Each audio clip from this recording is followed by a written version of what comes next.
Critical Blast, where pop culture gets blasted.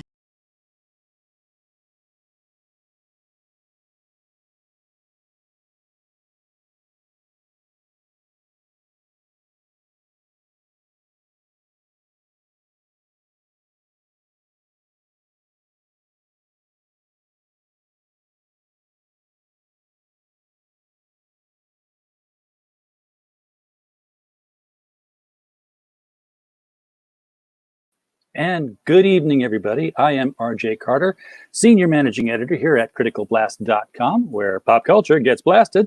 And we are here tonight. Feels like it's been forever since I live streamed. I know I just did it, yesterday for like all of 10 minutes. We built a Lego. You were here. One of you was. I know somebody saw it. Anyhow, we are back delving into the world of crowdfunded comic books. And tonight we're going to look at something a little bit interesting that's a little bit different. And it's interesting because it's different because it's not a cape and it's not a spaceship. We're going to dig into some crime noir thrillers here. And we have Frank Martin with us. Frank, how are you tonight, man? Hey, RJ, thank you for having me on.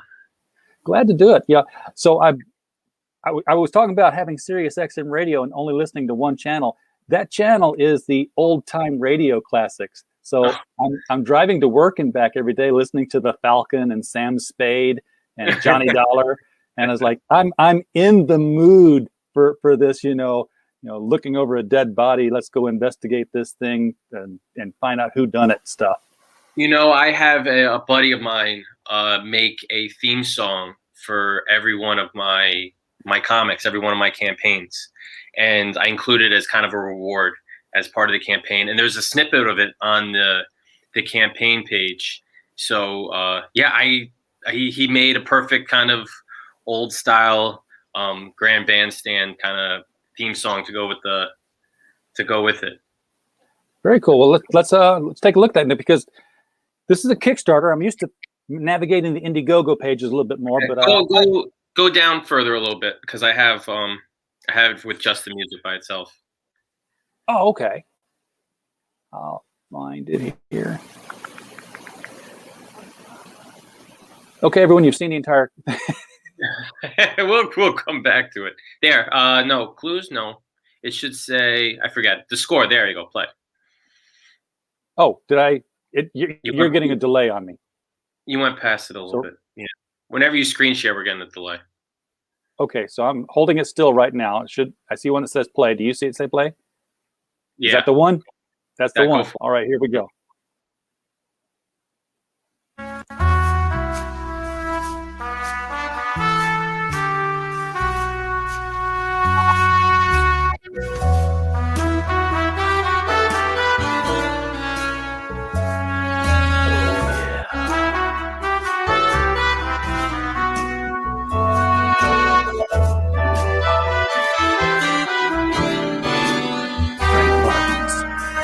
Homicide.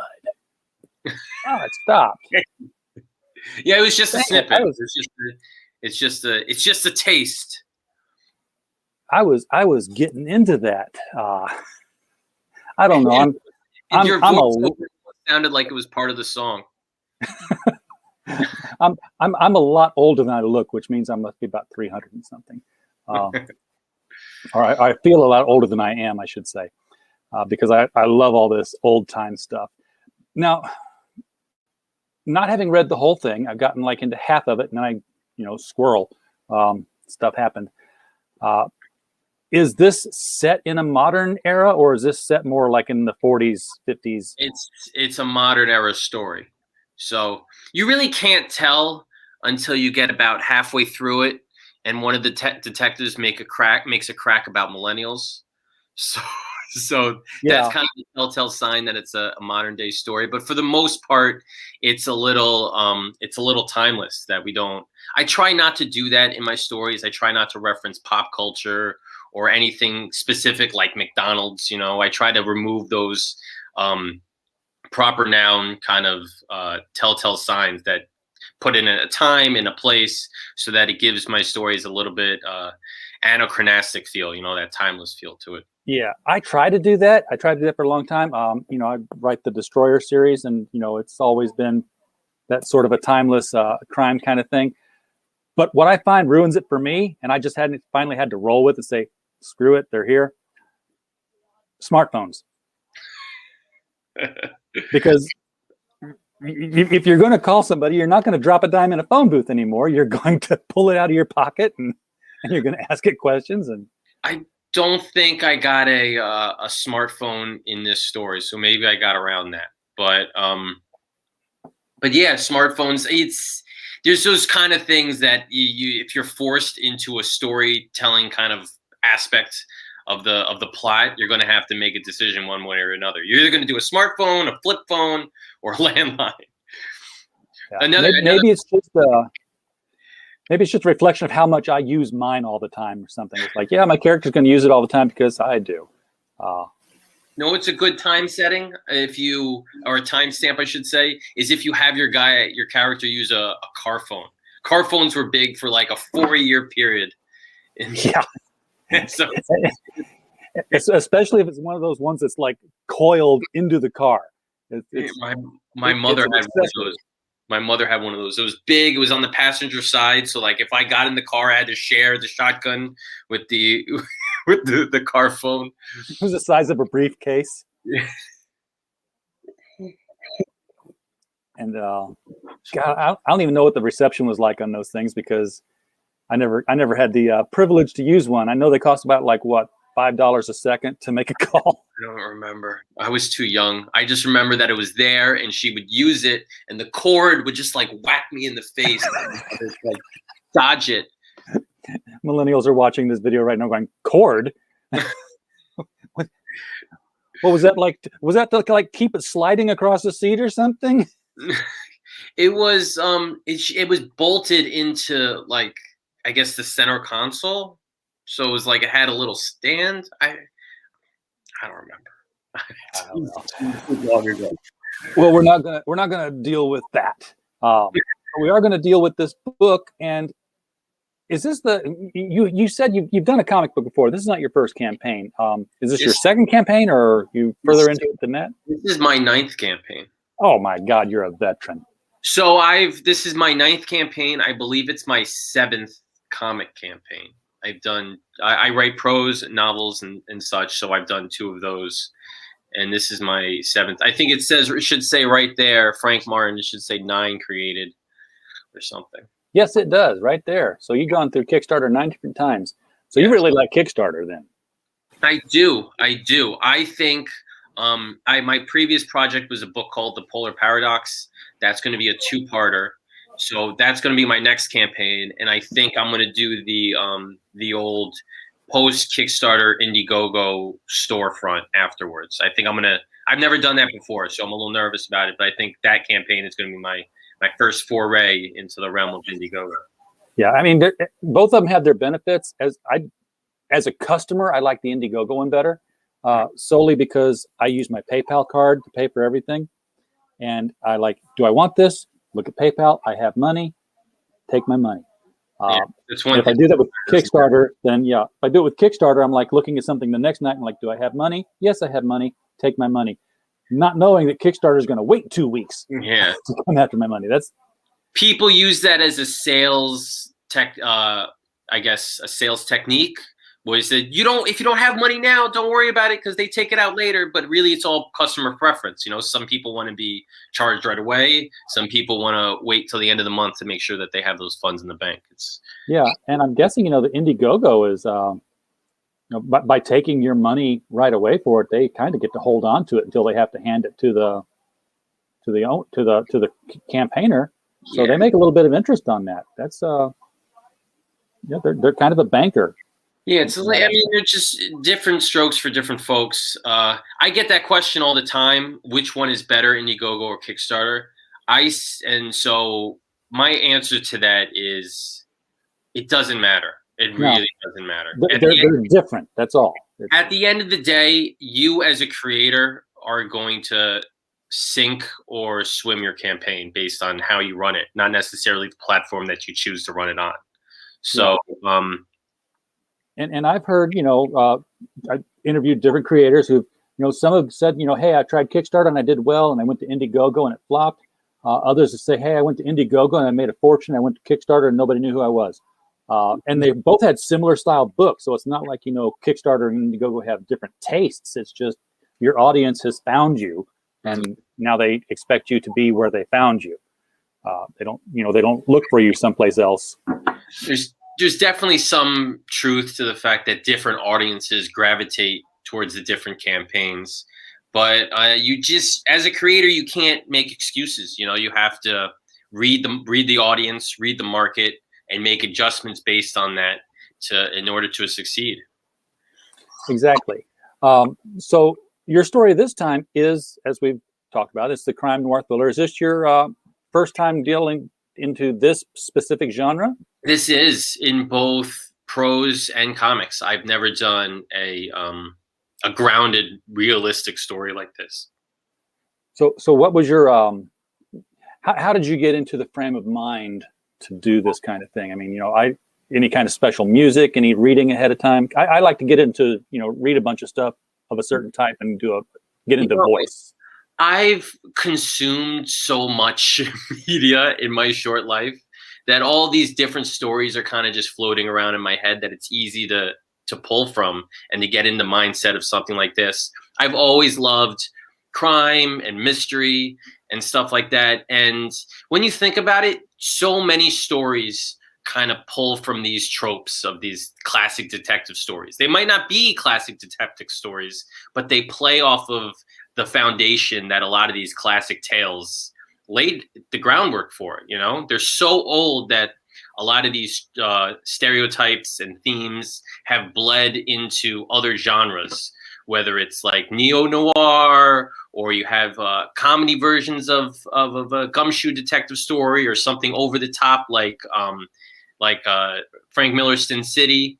A lot of this stuff is just spread throughout our culture and we take it for granted. So you really don't have to look far to get inspired and to really draw from certain sources. It's a lot of the comic readers, of course, were huge into the superheroes. This is really just a Batman story without the cape. If you get back to the original core Batman stories, that is, I mean, things like Joker War and Crisis and the Batman Who Laughs, we've sort of lost the whole I'm a guy in a cape with a mission kind of thing into I'm the most important man in the universe and the universe knows it. I'm looking forward to the new Batman movie with Robert Pattinson. I think hopefully maybe they really embody some of that Batman mythos, that detective, that guy on the streets trying to solve some crimes. And you don't even have to look far. You could look at other stuff like Marvel's Heroes for Hire has a whole bunch of that gumshoe guys trying to help their community and solve mysteries and reduce crime and stuff like that. So this is just really, really good storytelling that people have used as jumping off points to tell fantasy stories or horror stories or what have you. And do it with detective work and not Deus Ex Machina detective work, where it's like you're looking at the clues and like the way Arthur Conan Doyle used to describe things. This was that. It's all there in front of you, and Sherlock Holmes is the one who puts it together. Like, oh, there it is. I was gonna bring up Sherlock Holmes because he really got a lot of attention for being the first detective to use his mind to solve crimes rather than just kind of falling into it. And one of the big things when my first son was born, I bought one of those huge collections of every single Sherlock Holmes story, and I read every single one. I read the book front to back, and they're great tales. They really are. So, and now it's like, look, there's a blood sample. Well, I'll run it through the spectroanalysis genotype portable app on my phone. Oh, look, it belongs to Fred Smith. Let's go arrest Fred Smith. Yeah, there's no detective work there at all. They're doing crazy things now with technology and detective work to the point where if they have blood samples, they don't even need to match it to people. They could just pull out DNA and make a composite of a person from that DNA. It's absolutely wild. And then you have stuff like forensic genealogy work where they're uploading all these DNA samples to stuff like Ancestry.com and all these other data banks where they could find relatives of people that committed murders. That's how they found the Zodiac killer. And I've listened to podcasts and seen shows and read articles about this stuff. It's super fascinating the way these people go on Facebook and they track down certain people and relatives, and they build a family tree in order to find the one person who didn't donate blood, and they get charged with the crime. It's very, very interesting. It's super hard to get away with the murder nowadays. I'm telling you. But you bring up something I've always thought was humorous. Can you imagine our parents back in the day, if the government had come to them, knocked on the door and said, "Mr. and Mrs. Martin, we want to give you this device, and this will track your every movement, and we'll be able to tell where you are. And we want to take some of your DNA and put it into a database so that we'll always be able to, analyze it and know that, if you leave some behind or you have children, we'll know who you are. No cost to you at all. We're going to do this." Our parents would go get the shotgun and chase them off the property. Now they're like, "We want to sell you this for $800 and it will tell us where you are. And for $100, you can give us your DNA and we will store it in a database." We're like, "Oh yeah, can't do it fast enough." So I had a discussion with a friend of mine, and I forget what it's called. It's the face scanning software where you can you take a picture of someone's face, and it's basically like a search engine for your face, and you could pull up every place that you are online where your face is. And law enforcement was using it, and it became a big kind of uproar about this stuff. And I was having a discussion with my friend. They said, "Can you believe that they're doing this?" I said, "Look, I'm a writer, right?" And I said to him, "You love sci-fi stuff. Can you ever picture a sci-fi story where this technology is not in use? It's only a matter of time. You're fighting the inevitable. There's no such thing as off the grid anymore. All this stuff is going to be tracking us and and going to be able to pull us out of a lineup just at the drop of a hat." So, I mean, it's to put this stuff in terms of storytelling and neo-noir and cyberpunk. It's really fascinating to see what writers are doing and how a lot of this stuff is coming to fruition. Oh yeah, it's sort of like that scene in Minority Report where Tom Cruise's character is walking down the street and it's recognizing where he is and it's targeting ads at him no matter where he's walking, because it knows where he is. It's tracking him. They're pretty much doing that now. I mean, they say that Amazon, the Alexas and stuff, they're not listening in. Oh, they're listening in. You stand one front and you say, "I need a new garden hose." You go on Facebook, you're going to see ads for garden hoses. It's wild. I totally was driving past a mathnasium one day with my wife and my kid in the car, and we homeschooled him. He was having trouble in math. I was like, I didn't even say mathnasium. I said, we should enroll him there and get him some help. And didn't say a thing about it afterwards. We didn't even enroll him. But by God, I started getting mathnasium. So it was like, it knew that I said enroll. It knew where I was. It was like, so I play with it now because I didn't even ask my phone about it. My phone was just with me. But I'll sit there and, I'll have the phone sitting out sometime and I'll just look at it. It's like, boy, I sure would like to take a European vacation. Something that, I've not searched, I've not typed, just to see what starts popping up. Yeah, as a writer, we Google and look up the craziest things. So I start. Oh God, the FBI would take me away in a heartbeat. I start getting random ads for like caskets and and axes and all this other crazy stuff. But apparently, I want to date Asian women because that's all I ever seem to get now. It's like I have no idea what I searched on for that. Another funny one is I get bra ads. Like ads for women wearing bras, but they make the ads for men to buy bras for, I guess, their spouses or their girlfriends. So I turned to my wife one day. I said, "Do you get bra ads?" And I showed her the ad. She goes, "Yeah, but I don't get ads like that." So she gets the maiden form. You're getting the Victoria's Secret. Exactly. Well, we're not talking about the crime yet, or are we? Our whole existence is one big crime. Yeah. The title that you got here, The Last Homicide, obviously it's not the last homicide. It's not a world-breaking event on the eve of some utopia.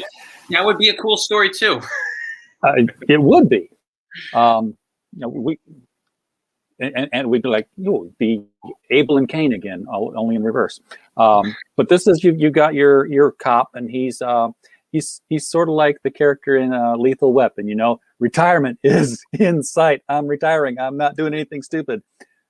Last homicide. One more homicide crops up as he's like out the door, and he's got to take on the case.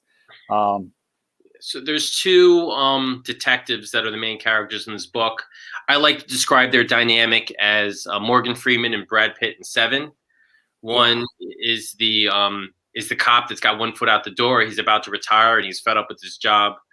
And the other guy is the new guy with a lot of spunk that wants to come in and save the day. And this is their last homicide. And it's not just that it's the detective's last homicide before he retires. It's their last homicide together, working as a team, as partners, their last homicide, their last case. And they caught a doozy. It's the murder of a mob boss's son. It's a grown-up son. I should mention that I didn't start off the book by killing off a kid. But always a good start. But in this fictional city, it's a very corrupt city, a very crime-ridden city, and it's basically run by two different gangs, run by two mob bosses who don't like each other. And the death of one of their sons has sparked rising tensions again. So they basically have to solve this last homicide that they're working together before the two gangs start an all-out war.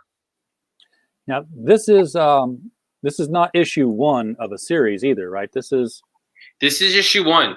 Totally issue 1. It's a self-contained mini-series that's going to be told in 2 parts. So this is issue 1, which is part 1, and part 2 will be coming out probably 6 to 8 months down the road.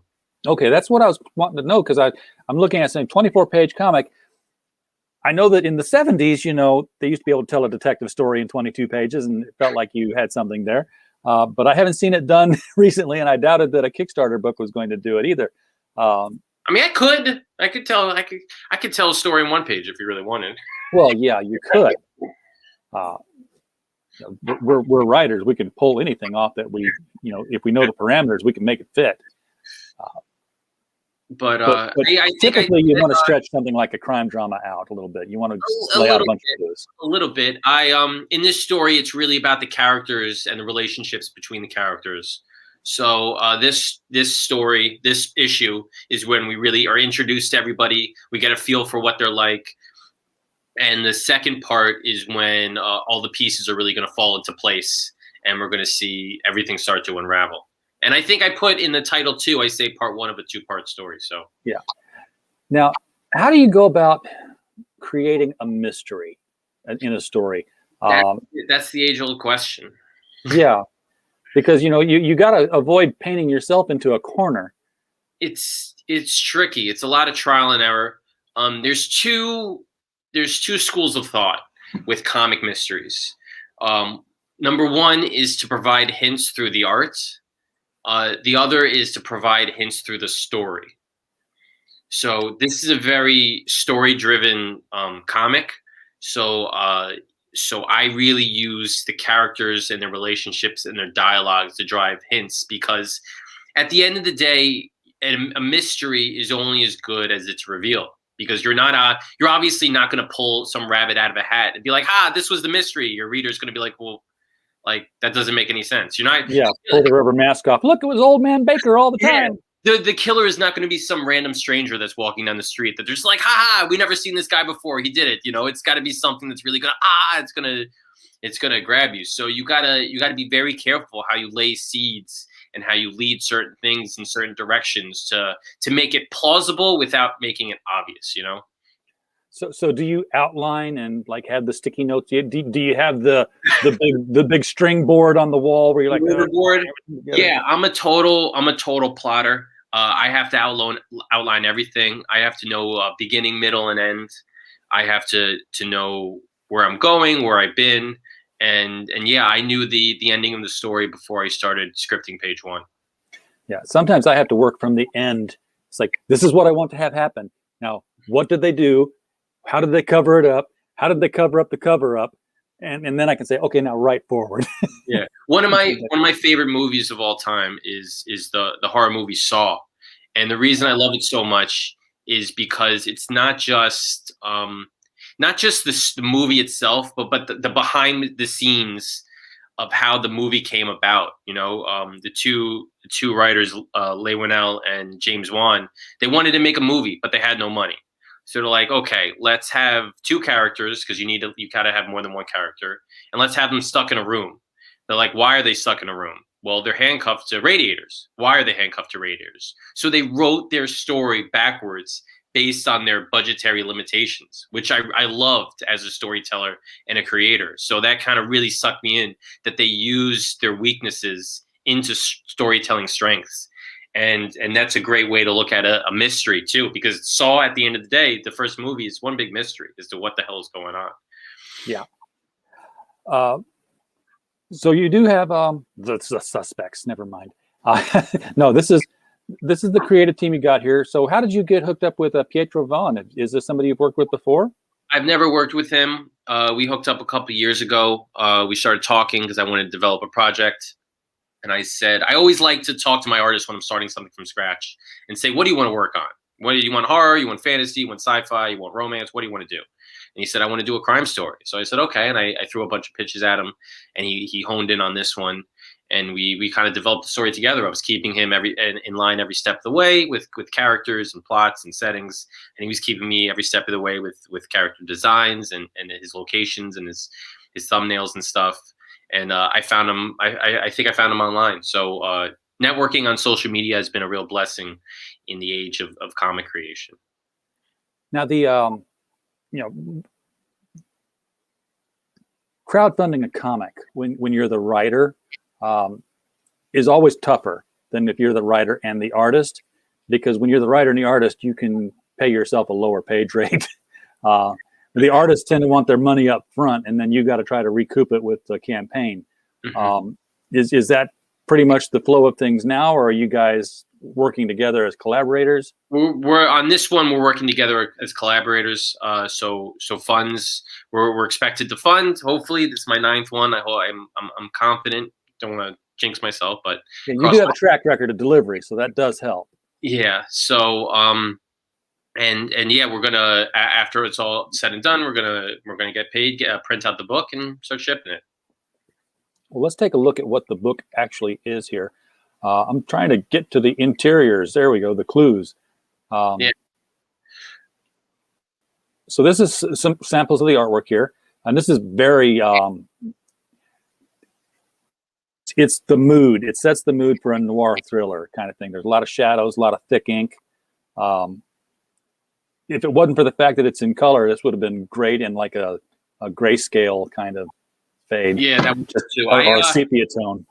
A lot of people really are jumping for. I have a noir version of the cover that's just in black and white, it's Virgin 2. There's no dress on it, which is a very cool cover that some people are grabbing. So let's look at the tiers. That's what I was trying to find here as I scrolled through. But I still like the art. Yeah, this is where we get our first. This is where we first get our shot at the victim, and that is the crime boss's son. The crime boss is a Kitty Valerio. So the crime boss is a woman. Yes, the crime boss is a woman, and that's not something that you see that often in crime thrillers. No, I wanted to mix it up. I want to do something different. I also thought that her being a mother is going to elevate her rage and her vengefulness, as far as that she wants to retaliate. So you throw those two factors together, that she's a brutal crime boss and the mom with the dead son, it kind of upped the stakes a little bit.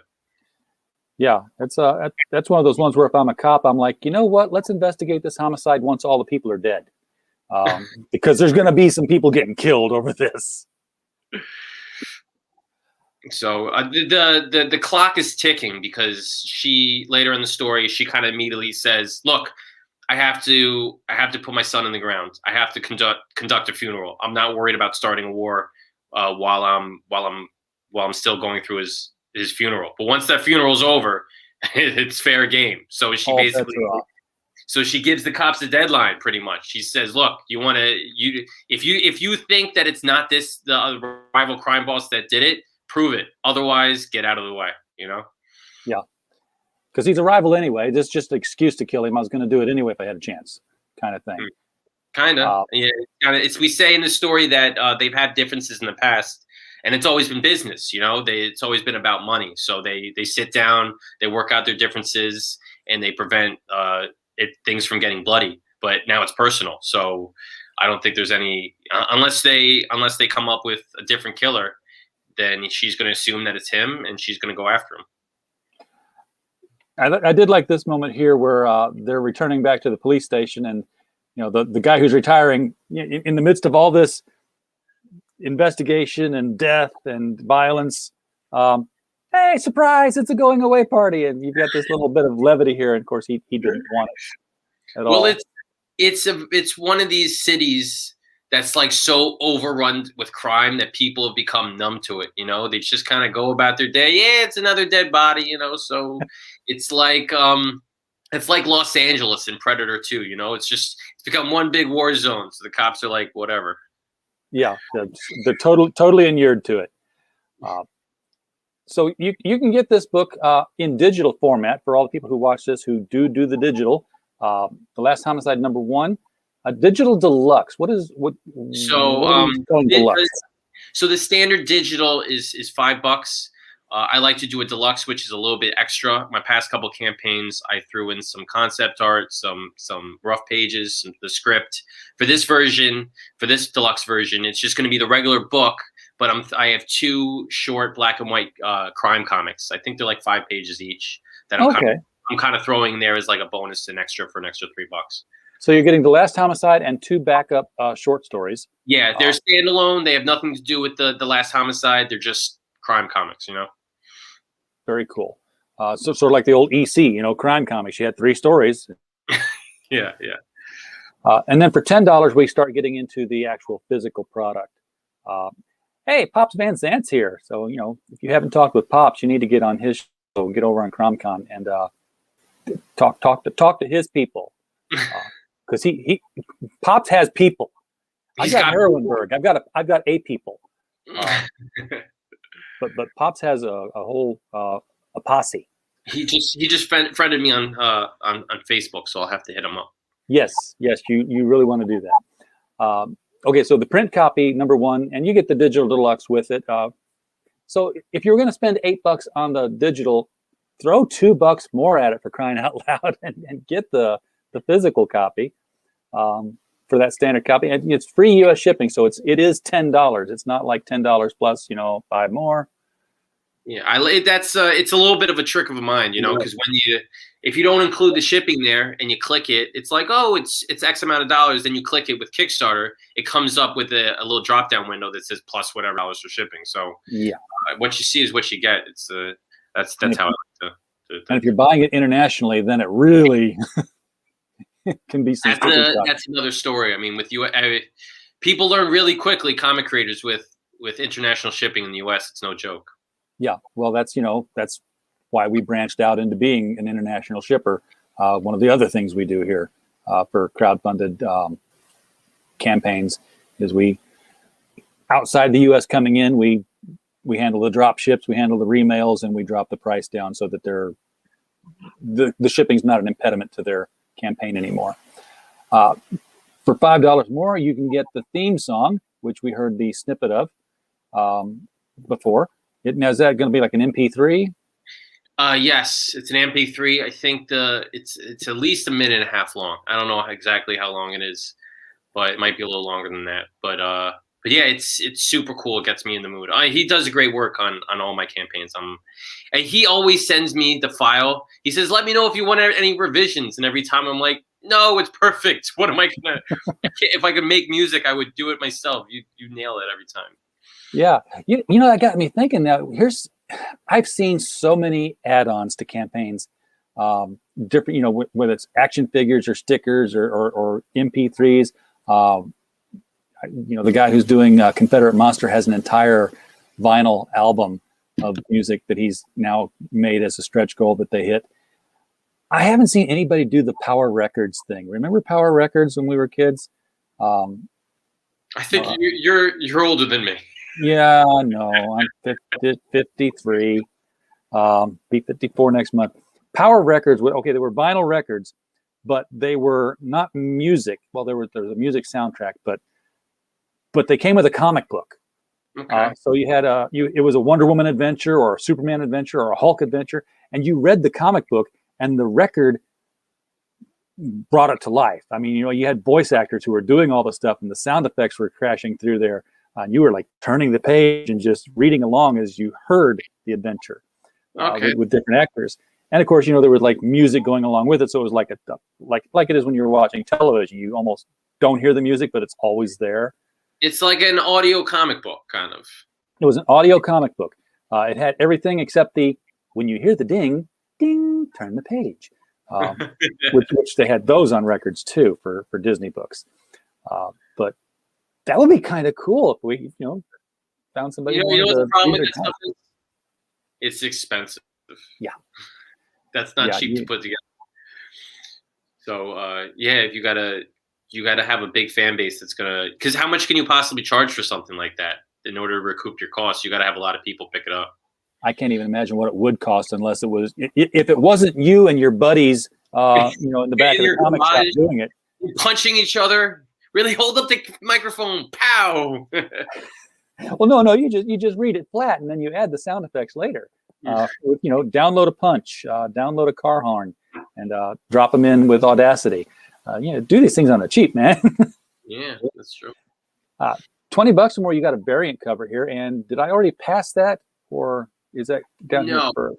No, that's I don't. It's down the score. So I visualize all the tiers. Now you're talking. Now you can see. There's the variant. Yes. Okay, so you got this nice, beautiful red spot variant here. That's like 3 colors, or are you getting 4 in there? Okay, that's full color. It's just mostly red. Okay. Yeah. I thought it was one of those black, white, and red kind of deals. So the variants by my buddy Luke Cooper. He does. He has a noir supernatural book called Hollow Girl, and so he does a great noir kind of vibe to his art. So I tapped him to do that variant, and he did it. I think he did a great job. I'm super happy with it. Very cool. That's $20 for the variant one. You're still going to get the digital. You're still going to get the theme song. You're still going to get that free shipping. And you've got 2 backers. I stack all the reward tiers pretty much. Oh, good. Because I hate the ones. I don't hate any of them, but I'm annoyed at the ones where it's like, okay, the next one down is a completely different mix than the one above. I love it when it's like, and we'll throw this thing extra on there, and we'll have that. The ones I really love are like 1 tier. Here's the book. Here's you can add on it a la carte. Those are great. And again, I don't even know if Kickstarter does the add-ons the same way that Indiegogo does, but they both have it at some level. Add-ons are brand new. I think they implemented them last October, and the only reason I know that is because I ran a campaign last October, so I was one of the first ones who used it. I got an email that says you can use add-ons, so I was super pumped. And so what I did was I have 3 covers, and then I have them in individual tiers, and then I have the cover bundle, which you can see down there. But I have all the covers individually as add-ons. So what would happen was you would select your pledge. It would take you to a confirmation page, which lists all the add-ons. And if let's say you only want 2 covers, you don't want all 3, you can kind of click it as an add-on, and you can make it a cart like that. Exactly. So this is the 3rd cover. This is the black and white noir cover, and that is black and white. That's not great grayscale. That is stark black and white, sharp angles. I like that. Yes. So I should add too that one of the add-ons is the theme song. So you don't have to get the physical reward tier in order to get the theme song. So you could get the digital, either digital tiers, and then add the theme song onto it too. Okay. So you can be reading it on your device while listening to it on your device. Mm-hmm.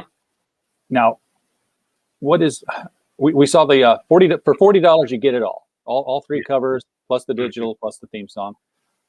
And now I've got a private Drabble lesson, and my first Drabble lesson is that I need to know what Drabble is.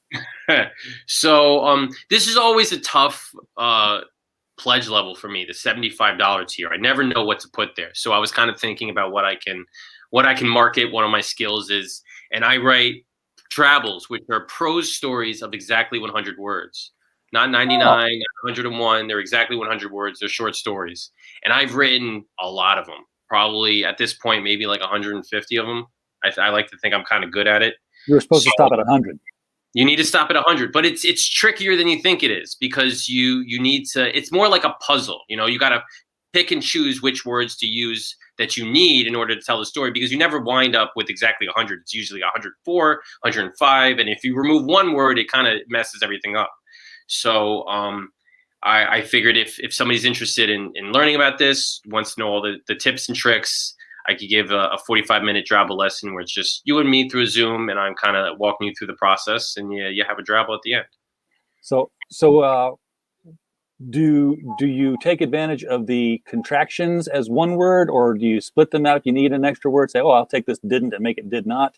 That's one trick, certainly. The way I go about it is whatever Microsoft Word's word count is, whatever the document count is for the word. So if it's 100, it's 100, because it's weird that some things are counted twice. So you might so if you like copy and paste and you put it in a word counter, like an online word counter that has different rules to it, it might come out differently. But yeah, I did one of those. I didn't know it was called a Drabble at the time. I was going to submit it to a magazine, and then I found out the magazine didn't exist. There was a magazine called 100 Words, and it had gone under, but it was nothing but stories that were 100 words each. So one of the I counted my. Go ahead. Sorry. No, Phil, you can finish. So I counted my title as part of the 100 words, and I actually made it the first sentence of the story that way. So the title was, she came in through the bathroom window, and then I didn't even put a byline on it because I'm like, it'll count the byline. I don't want it to do that. One of the non-comic Kickstarter campaigns I did was I wanted to put together a digital anthology of 100 Drabbles, 100 stories of 100 words, but I didn't want to come up with the ideas.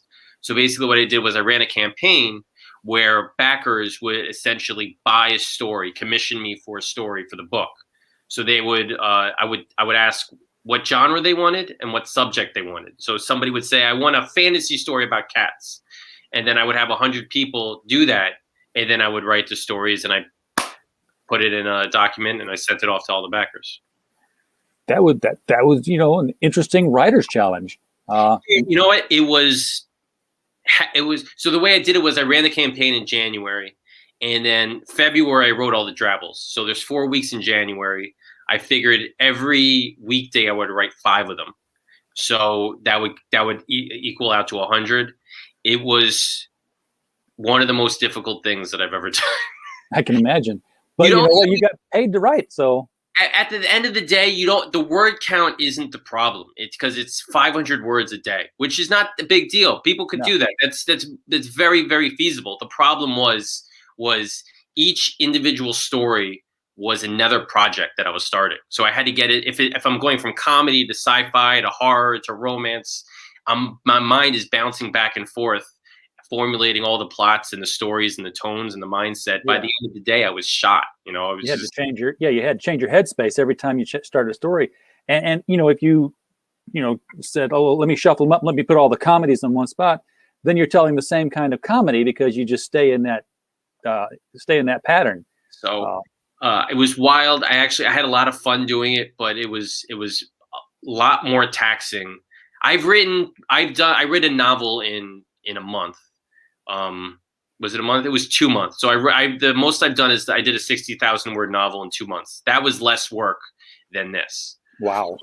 So yeah, because 500 words in a day, but it's very structured, and it's 500 different stories. That's word count wise, that's half of what my usual goal is for a night. 1,000 words a night is the traditional. Whether they're good or not, you just put them down. You had to put 500 words down, and they had to be done. Yeah, every time you get, because once you get in that groove, you could just pound out the keyboard and you get words done. But this was, I have to finish a story. Okay, I got 112 words, so now I got to edit it. So I got to trim it down, and then I'm like, okay, done. Now I got to pick myself back up and go into another story rather than get in that groove of just kind of right. And you talked about, they were commissioning you. You can be commissioned again, and you get 1,000-word short story. This is another tier that I always have on my campaigns. I always get 1 or 2 people that pick it up, and essentially I'll write a story for you, 1,000-word story. I always kind of say, look, I'll write a detective story if it's a detective book, or a horror story if it's a horror book, but that doesn't really matter. I'll write anything, and people always commission me, and I do this because I'm inherently jealous of artists that get to be commissioned to write, be commissioned to draw stuff. Yeah, I'm like, I want to write stuff for customers. So this tier is completely born out of jealousy, and people pick it up. So you're doing here what I used to joke about at conventions when I'd sit there with books at the table and watch the artists do exactly that. And I'm like, yeah, I'll write you a paragraph for $10. No, I'm swearing I'm going to do that one of these days. The same thing. I'm going to get a typewriter. I'm going to sit down, and I'm going to have a sign that says, pay me to write your story, walk around the convention, come back, and it'll be finished. So I'm definitely going to do that one of these days. That'd be fun. You should live stream that when you do it. You know what? I do it out of jealousy too, because artists at conventions, as a writer, I have to be up in front of my table, grabbing people as they walk by. When artists just get to put their head down and be like, I'm busy, I'm working, and they just they don't have to talk to anybody. All they have to do is draw, and people are like, oh, he's working. Let's leave him alone. Let's let him do what he needs to do. Yeah, well, you and I, we're trying to get eye contact with people, but not too much eye contact. We don't want to seem eager. No. I actually picked up a book one time, nobody was at the table. So I just picked open the book and I started reading it out loud with voices and doing it in a very stentorian fashion so that it was carrying down the hall just to make people come and listen to the story. And then, hopefully sell them the book. Next year you got here's this digital art commission. This is a $200 commission. And this is going to be, Luke Cooper is going to do, I'm going to guess a regular sized blue board sketch, or is this going to be like it's digital artwork, so there's no original artwork involved, right. But it's going to be he'll do a character of your choice. He did the variant covers, so I put some samples of some pinups that he's done so that people know what they're getting. But Luke is fantastic. I love his art. Now, what rights does somebody get when they get a digital art commission like this? I mean, you can't use it for a cover or anything like that, can you? Or yeah, it's yours. You can use it however you want to use it. You want to, because I know some people are picky. They're like, well, you own this print, but you can't do anything with it, even if it's specific to you. You paid for this one special. What right. do you? I mean, that's kind of a weird thing. Why would I know artists are weird. Artists are weird and do weird stuff like that. But for the most part, it's your artwork. You paid for it. You get to do what you want with it. You want to make it a wallpaper. You want to send out to your friends. You want to use it as a print for your own campaigns. Go knock yourself out. Most of the time, I do the same thing with that. But I did talk to an artist one time at a convention, and I was like, I need your style is perfect for this thing I've got in my head. And I explained to him what it was, and ended up getting a black and white ink sketch of HR Pufnstuf cosplaying basically an alien xenomorph queen. So it was like, and the underneath of it in the alien font was HR Giger stuff. And that's all I wanted right there. And he had like the flute coming out for a tongue, and I was like, yeah, great, because I want to put this on T-shirts. He's like, wait. and we had to totally renegotiate the price on the thing because it was, getting commercial rights to the artwork instead of collector rights to it. I don't got much to say on the subject. I think you've already said it. So commission combo. So you can get now this is, if you want to really put something together here, you can get the story written and then commission the art piece to accompany the story. I've had people do that in the past too.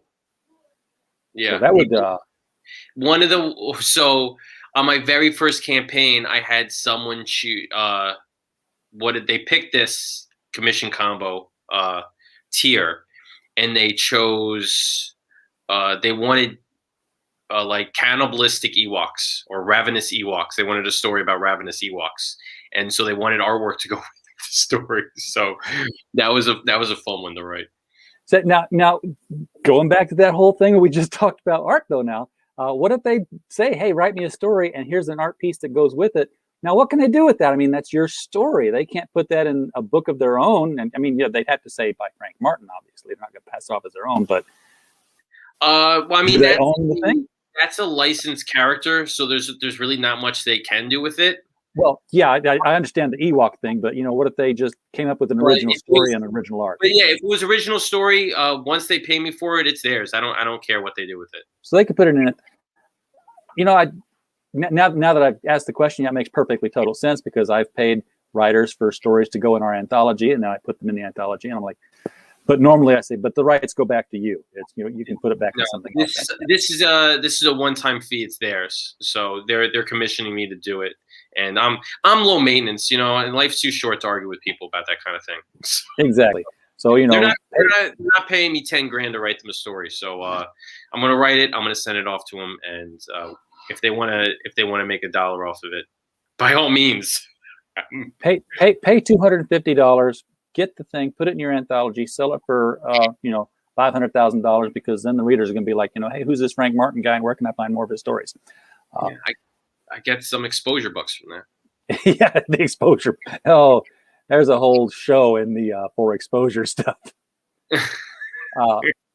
So the second part, which isn't put together yet, obviously, you're still doing this one. And how far, by the way, are you in? Well, I know how far you are because I've read it. Never mind. So part 2, the script is completely done.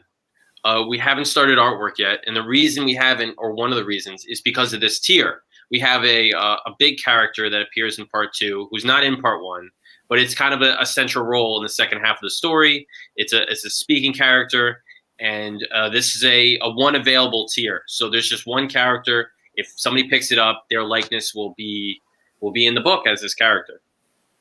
There's only one. Now, do they get referenced by name? Sure. And this is just because it's something. I have no problem doing that. Okay. That's a good question. I should put that in the FAQ.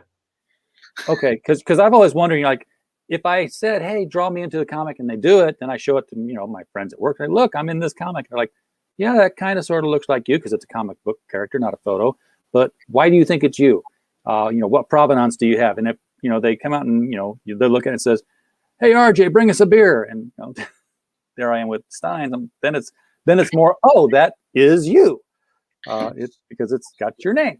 So I've only had this tier once. Well, I had it in my last campaign. Nobody picked it up, but my campaign before that, somebody did pick that up. But it wasn't a specific character. It was just a general become a character in one of Frank's future stories.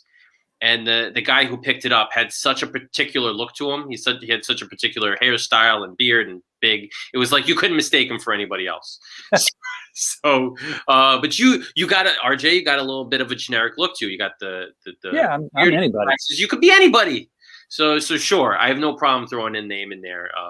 Being a little specific. I'll do name, address, phone number, and email just to kind of. Oh, just totally dox me in the comic. Yes, there we go. I could only do it if I have to include your social security number. It has to be in the. Well, of course. Please do that. I need somebody to take over my identity. They might get a better credit rating than me, or might improve mine rather. Produce a short comic. Now this is interesting. So what are we doing here? Because they're still getting a short story. If you want to make a comic but you don't know where to start and you got $750, this is where we are. I'll work with you. I'll develop based on your idea. We'll write a script together. We'll commission the art team to get a cover and 5 pages done, and it won't be printed, but you'll have it in case you want to print it, and it'll be completely finished as a digital comic. And there you go. But it would be enough to generate a Kickstarter where you might be able to raise the funds to finish the book. You can do whatever you want with it once it's finished. Because you're talking a finished script and, there's so many pages of art. But then, if you could kickstart it, you might be able to retain those artists for the remaining 20 pages or whatever. That's definitely true. That's a good way to look at it. So this is an investment. Uh-huh. And then, of course, you got the add-ons. Now, these are some of the other books that you've done here? Yes. So these are just a couple of them. The one all the way on the right is The Polar Paradox. That was my previous campaign book, which is a sci-fi book. It's not really noir. The one in the middle is one of my first novels. It's called Skin Deep Ordinary Monsters, which is it's a flip book. So it's a werewolf story on one side, you flip it over, and it's a vampire story on the other. It's a novel. It's not a comic. Cool. And I recently I had a Kickstarter to re-release it with a new cover. So it's got more of a horror-oriented cover now, but that's the original release, which is very pulpy. That's why I included in this campaign because I love the pulp covers. So yeah, the cover has that pulp feel to it, and it's a dual-sided book, so it's pretty cool. And there are 2 short comics in the middle of that too. It's like a complete package. There's a werewolf and vampire short comics in there. And so it's a mixed media presentation. It is. It's kind of a wild book. It was my first experiment, and I threw a whole bunch of stuff in it, and it was a lot of fun to put together. So this is the original release. There's no more of those being printed. So I had a couple of those in there. The next over is Hollow Testament. So Luke Cooper's character Hollow Girl, which I was talking about before, I did a crossover with him with one of my series called Modern Testament, and it's Hollow Girl, Modern Testament. We made Hollow Testament, and it's a very noir themed. It's a supernatural book, but it's totally noir to it. It's completely black and white, and that's why I made that available. And then over on the other side is I have a sticker set that people can grab of kind of crime, fingerprints, some evidence markers, and the do not cross line. Yeah, Hollow Testament, by the way. The right choice when you're going to mix the words up. Modern Girl just wouldn't have conveyed the same. And that was a big running joke that we had all throughout the production. We're going to do a sequel called Modern Girl, where it's this creepy supernatural killer just kind of goes through high school. I'm reminded of, again, showing my age here, I'm reminded of an old Flintstones joke when Fred and Barney bought a boat together and they were arguing about what to name it, and they finally decided to compromise and take a piece of each of the names and put it together. Fred wanted the Nautical Queen, and Barney wanted the Sea Lady. So they took the NAU and the SEA, and they put it together as the name of the boat. And it was it was the nausea. It's very funny. It was funnier when you were younger. Well, it always is. My son laughs at everything. Yeah, It's very funny. We'll watch adult TV, and he'll laugh at jokes. And I'll be like, do you even know what they say? They go, no, but it sounded funny. I'm like, okay. It's all in the presentation, man. Yeah. So I have a bunch of other add-ons besides those, but those are all I could fit in the picture. So that's what you get to look at. Well, you got you had a 22-day campaign? Yeah, I do 3 weeks, so it's Tuesday to 3 Tuesdays from now, or 2 Tuesdays from now. All right. 2, I don't know. 3. That's an interesting approach. I mean, I hadn't seen that one before. I've seen some weird ones though. Usually I like 30 days, 60 days. Those are low. I mean, I'm gonna as I do more and more campaigns, I'm gonna limit it even more. I think my ultimate goal is to get down to 14-day campaigns. So we'll see. I want to make sure that I'm comfortable enough hitting my funding goal in 14 days in order to pull that off. So for now, I got 3-week campaigns, and I'm happy with that. All right. Well, like I said before, you're almost halfway there. With not even 1 day knocked off the countdown yet. You still got a couple hours to go till you hit 20 days. I have not seen it move since you've been here, so I've absolutely helped you not at all. My complete and abject apologies. Nothing out of it. I have the wonderful joy of your company. And we love talking comics and crime noir stuff. We are reaching the hour point here, so this is the part where I tell the people watching this on the replay that if you want to go out and back this, you should go investigate it. See what I did there? All right. On the link below in the description will take you right to this Kickstarter page. Oh, look, I'm pointing the right direction for once. That's because my monitor's right here.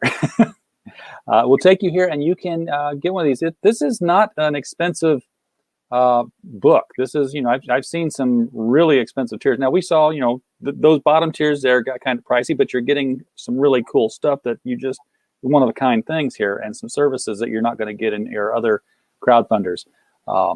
So they're definitely an investment at that level. But for the book itself, if you just want to enjoy a crime mystery, $15, $20, that's nothing these days, especially when you consider that the shipping is included. Yeah, those are my solid staples. So basically every campaign I do, you can count on a $5 kind of digital bare bones, $8 digital deluxe, $10 standard, and then kind of get some variance going on from there. All right. Frank, appreciate you being here with us tonight and sharing the last homicide with us. Thank you for having me. And, maybe we'll have you back in about 20 days. We'll see, that way, you're already funded and we don't have to, there's no pressure. There's no pressure. We could talk more about car phones. Yeah. Now there's a show we could do. I'll bring up images and everything. Folks in the chat, appreciate you being here. Like Heroinberg says, I keep forgetting to say this because I'm a horrible YouTuber. But hit the like button if you like this, and subscribe if you want to hear more of it. Why you would want to hear me more, I don't know, but I do get some very interesting guests, so subscribe for their sake. We don't have a show if you don't come here, so that's why we definitely appreciate you being here. And as always, we just